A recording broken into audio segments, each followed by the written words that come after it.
Hello everyone, I hope you're all doing well.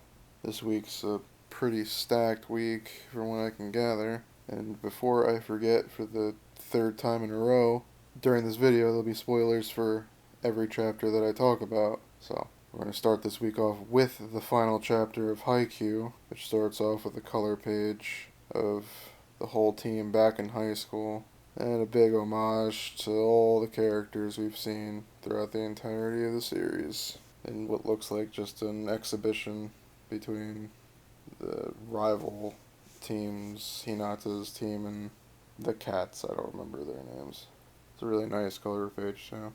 Jumps forward to March 2021 at Goshiki family home, and a bunch of Yoshijima's former classmates are getting together to watch.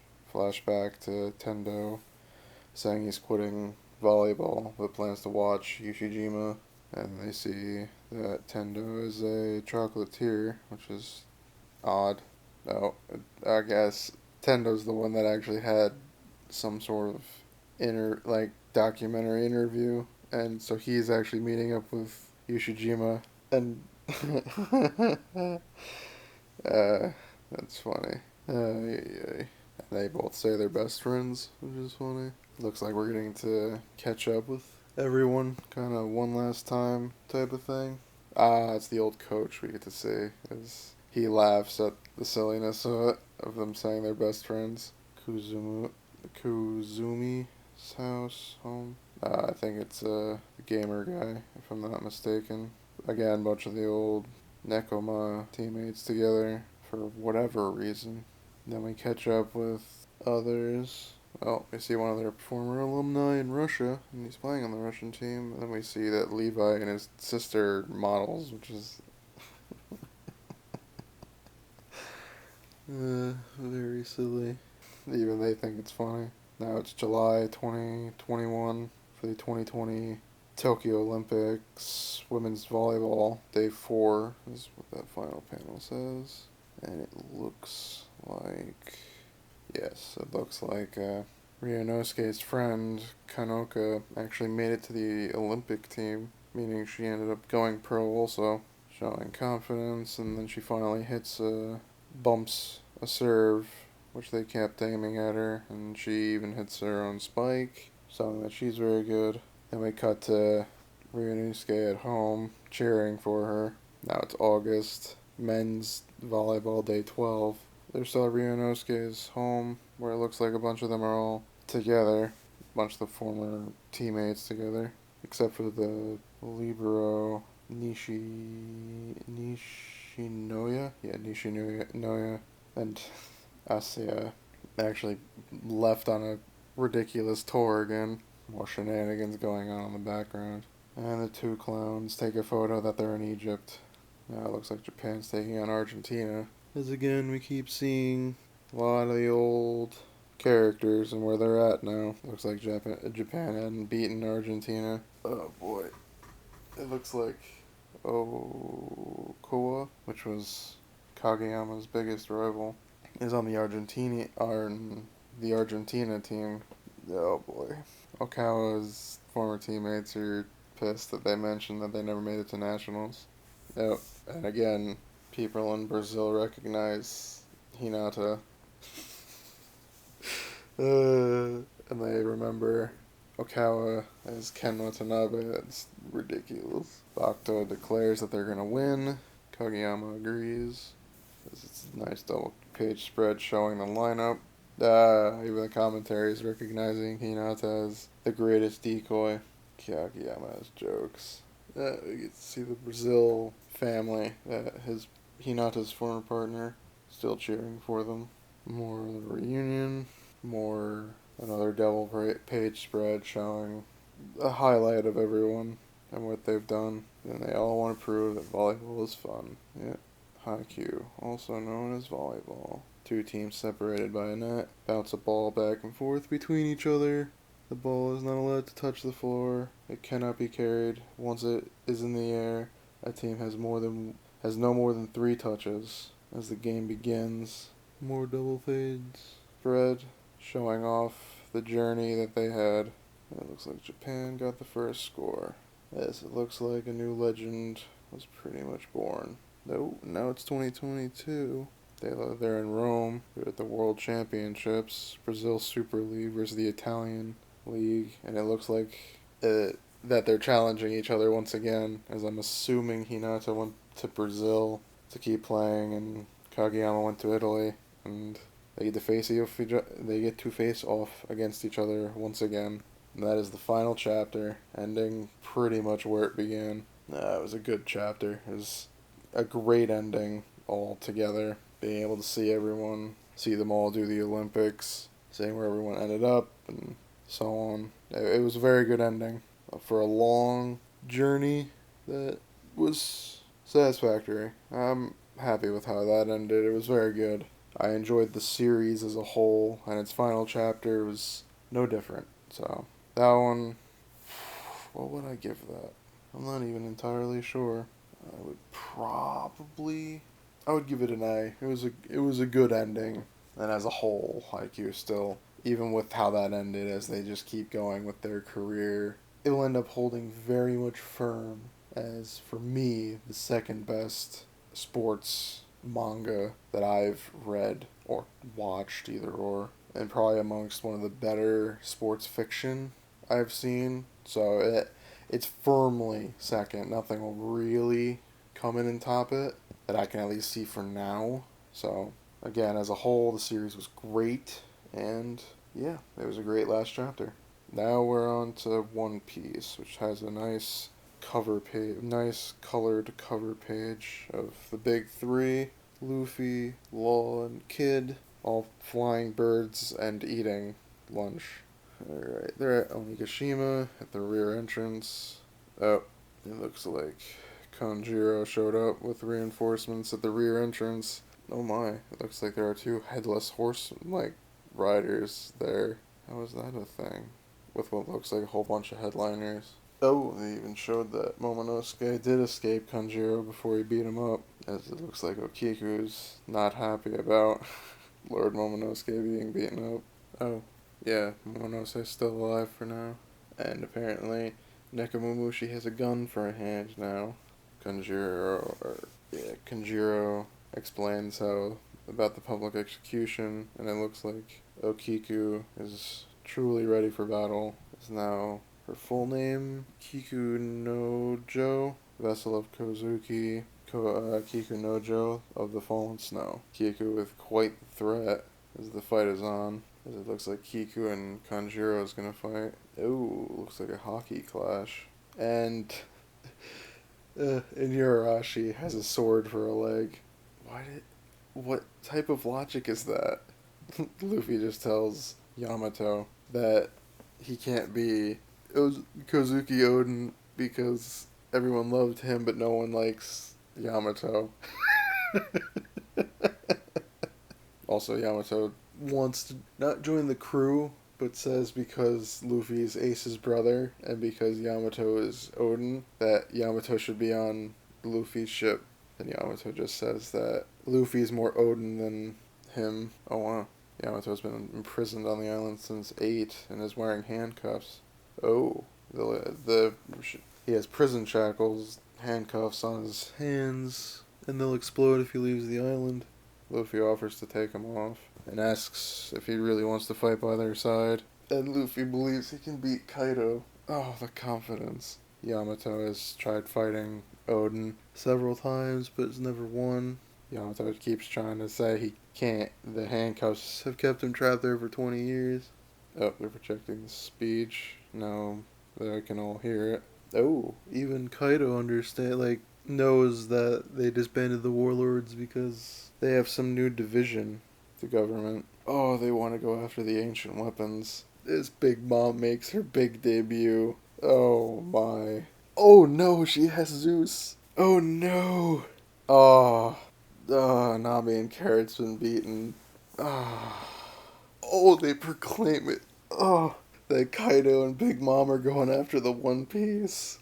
Oh my. Even Orochi's surprised. They want to turn Wano into pirate paradise. Orochi's not happy, and it looks like Kaido cuts off Orochi's head.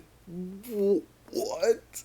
Is he really dead though? Oh, what is happening? As Kaido gives the followers of Orochi a ultimatum of follow or pretty much die, as now Luffy and Yamato are broke through the ceiling. As, again, like I said, given the choice of fight or die, they're turning Wano into a pirate empire in preparation for the coming world war. Oh my goodness! Onigashima becomes the flower capital. Wow. Oh my god. Is now Kaido is proclaiming Wano to be new Onigashima, and its shogun would be Yamato, who's then yelling out that his dad is stupid, as they're now causing a ruckus. That's beautiful. Oh my. That's the chapter. With everything in chaos now, things are getting spicy, and at this point, I do not see any way that they're winning here. Now, my big question is Momonosuke actually going to live through this? Is my now question. Because that would be a huge twist all this time, and it fails mostly because now everything's changed. I don't know. But that was a good chapter. I would give that one an A, as it is now moving once again. I don't know.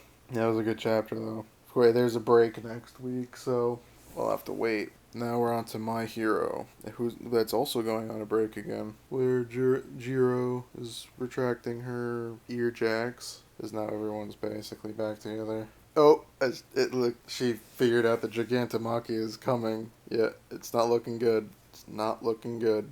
As Mount Lady's trying, but can't stop Gigantomachia. As now we see the rest of the Villain League on his back. Their conversation, they don't even know why. Gigantomachia kind of grabbed the whole Villain League, and then Dabi grabbed one of Reed Destro's top executives. A bunch of the heroes are struggling because they can't stop Gigantomachia, and now a bunch of the other villains are taking advantage of the situation. Cementos is now saying they have to stake their lives on it as they keep going. Reed Destro is now all powered up. There's Edshot's still fighting him. Now Reed Destro's mad. Some heroes, or maybe villains, are trying to get closer. Yeah, heroes. Mountain Lady's trying, but she cannot. Ooh! And then Gigantomachia just throws her right out of the way. As Midnight and Kamui Woods try to catch up. Midnight thinks she can stop him, but Dabi burns Kamui Woods. Oh! Midnight gets hit by debris. Oh, Midnight's contacting Yaoyorozu. Midnight's trying to tell Yaoyorozu to put him to sleep. Oh, as other villains seemingly found the children. Or no, found Midnight. Oh no. Midnight's putting her faith in Yaoyorozu as she's being attacked. Looks like other heroes are still fighting as Gigantomachia is making his way forward. I was trying to figure out something. They had 10 seconds of operation, but Kamui Woods and Mountain Lady try to trip him up as all the students are working together. Now the students are prepared. Oh boy. And looks like My Hero's also on a 2-week break. I might have already said that. Oh boy. Nothing's looking good for anyone, as I don't see this working out. Well, that was a good chapter. Everything's moving. The situation's extremely dire. It was a good chapter. I enjoyed that. I would give it a B. I enjoyed it. I need to see more. It's getting there, and it's not looking like it's going to end, because there is no way any of them are winning any of their fights right now. So, yeah, it was a good chapter. Next, we're on to Jujutsu Kaisen, which is also on break, unless everything's on break, next week. Because now it's been consistent, I wonder. As the chapter starts with Jugo and Sukuna still fighting, but Sukuna is absolutely winning based on pure strength. Oh, man. Sukuna is evil. Kujo didn't think the power difference was that bad, and yet it is. Sukuna still wants to fight more, even though Jugo seemingly doesn't. Oh, maybe not. He still does want to go. As now Panda and his partner are seeing that nightmare. Look like they're about to dash forward, but then they have to fight. The other two... Oh no, these two other maybe henchmen of Ghetto group were attacking Panda and Co., but got beat. Oh no!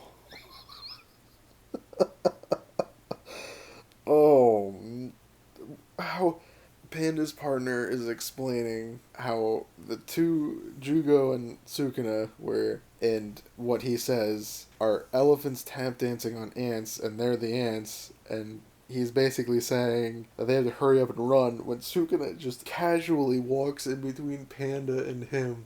Oh, and he won't allow that. He's right there. Now they're all horrified.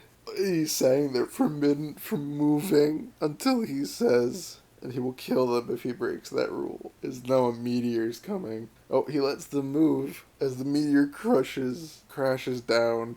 Oh my. Jugo thought he hit Sukuna, but he didn't. And then Sukuna asks why he doesn't use the domain, and Jugo knows he would lose. Oh no, Sukuna's gonna start using his specialty, and apparently his specialty is fire also, which is big. Oh, wow. And now they're gonna have a fire battle. Oh my, things are getting quite crazy now, aren't they? That was the end of the chapter, and I must say, that was extremely entertaining. It felt fast despite being around normal length, which is good. As I had thought, Sukuna's presence was gonna really heighten things up, and I was not wrong. That was a good chapter. I really enjoyed that. I would give that one probably give it a B+. That was very good. That was a good chapter.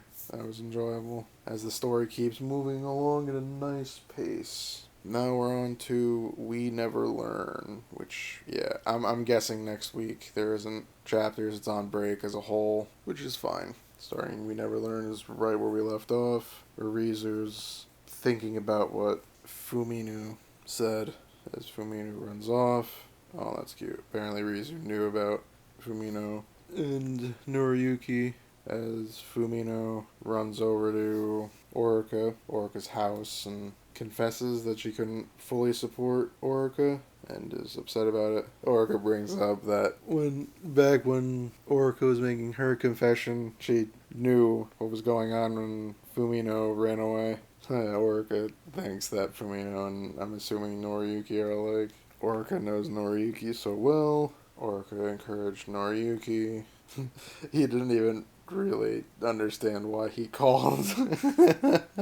Fumio found Noriyuki. Now it looks like they're apparently their first quote-unquote date spot. Nope, they can't. They're awkward. Fumino starts talking about stars. Fumino has expert knowledge on the North Star, and I guess stars in general. Fumio confesses. The confession continues. Even Noriyuki, nice double page spread. Noriyuki plants a whole bunch of light bulbs on the ground to make it look like stars are on the ground as well as in the sky. Yep, and now Noriyuki confesses also.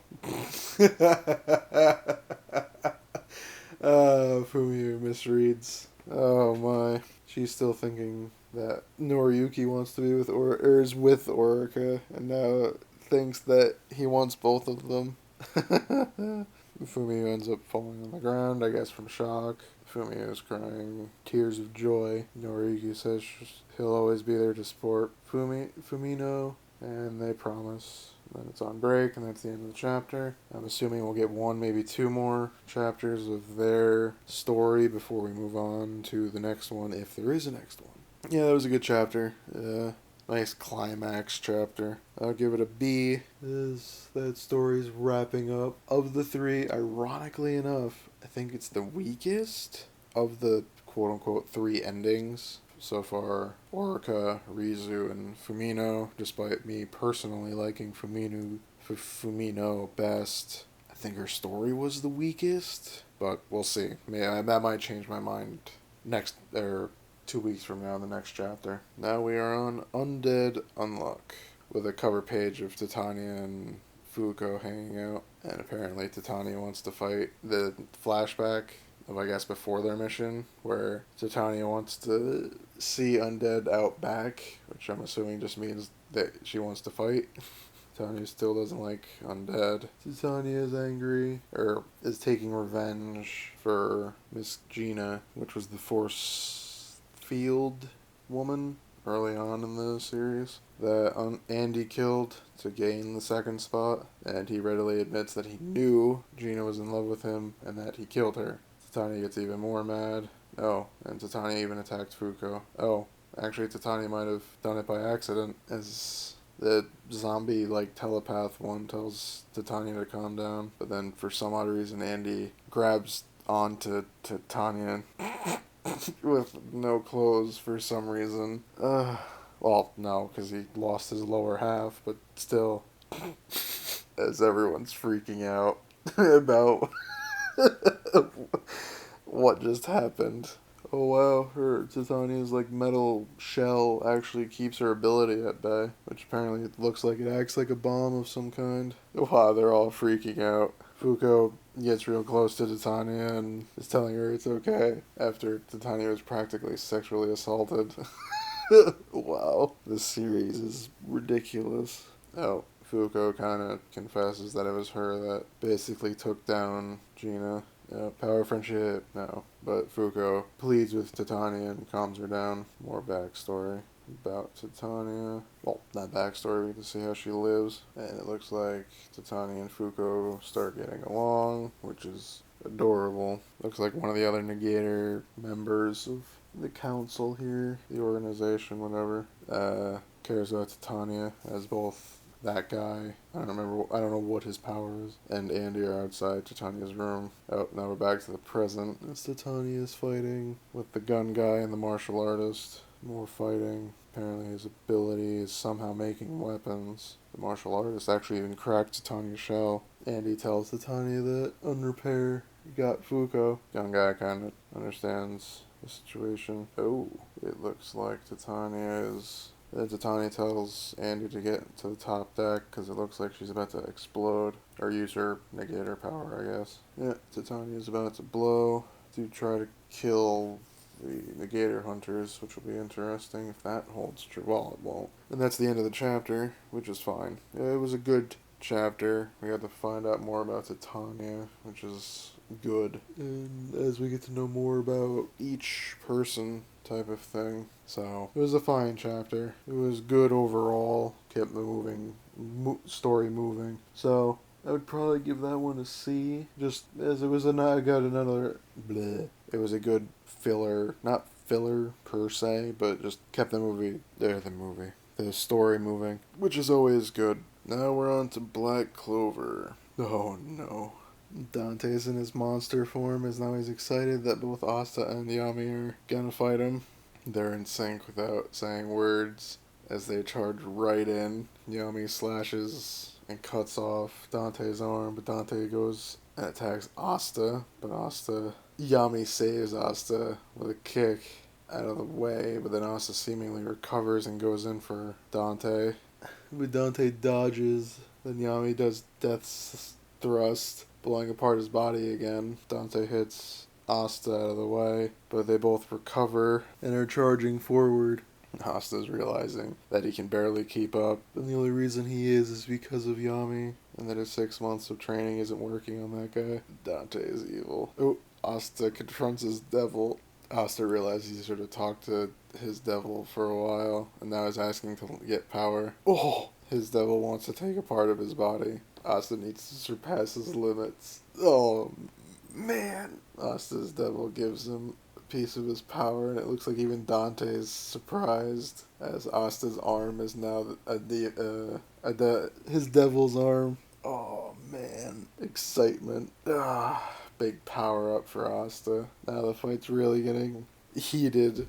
Oh, man. That was a good chapter. That was a fun chapter. Seeing him actually talk to his devil. It was another short chapter, but still very fun with Asta fighting, and even the devil more or less meeting the Asta's devil was a lot of the fun of that chapter. But yeah, that was a fun one. I'd give it a B. It's short length. Didn't help it, but it was a good and fun chapter, so I enjoyed it. And now we are on to Chainsaw Man, which is almost looking sad at this point, as now we're inside of Hayakawa's mind, I guess, as he's seeing himself as a kid and playing with Denji in power, when in actuality, I can already tell things are not going to do well, or aren't looking good here. Yes, as Hayakawa wants to play snowball fight.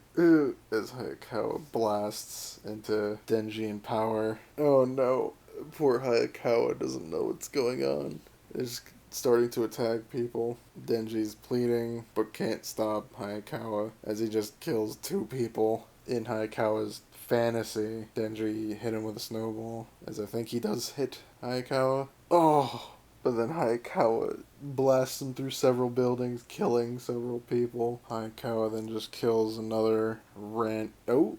Denji actually saved that random person, but gets shot right into a building. But then Hayakawa ends up killing that random person and sends a bunch of debris at Denji as he keeps killing people left and right, not realizing it. Showing in between the flashback and Denji pleading with Hayakawa to stop. Oh no. As Hayakawa, after saying his life is now fun, throws a snowball at Denji, and we cut to the present, and Denji's not looking good. Oh no. Oh.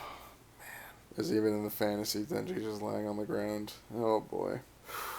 That was a good chapter. In terms of almost just how sad it is that they're living in pretty much 2 different realities. It looks like power got away a little bit, but I don't know. Oh man. It does look like Denji's actually legitimately struggling against struggling against Hayakawa and the gun fiend, so it now makes sense that maybe the chainsaw devil always struggled against the gun devil, but I don't know. Man, that was an interesting chapter. It was good. It had a different weight to it, which is fine, which is good in general. But yeah, I enjoyed reading through the near depression that manga is giving off at the moment. But yeah, I enjoyed that chapter. I'd probably give it a B. It's probably the weakest one I've read since I started actually reading them, like recording my reactions and reading them, but I did enjoy, which is always fun. And yeah, that was all the chapters, and it looks like we're on break next week, which isn't a bad thing per se. It'll help me get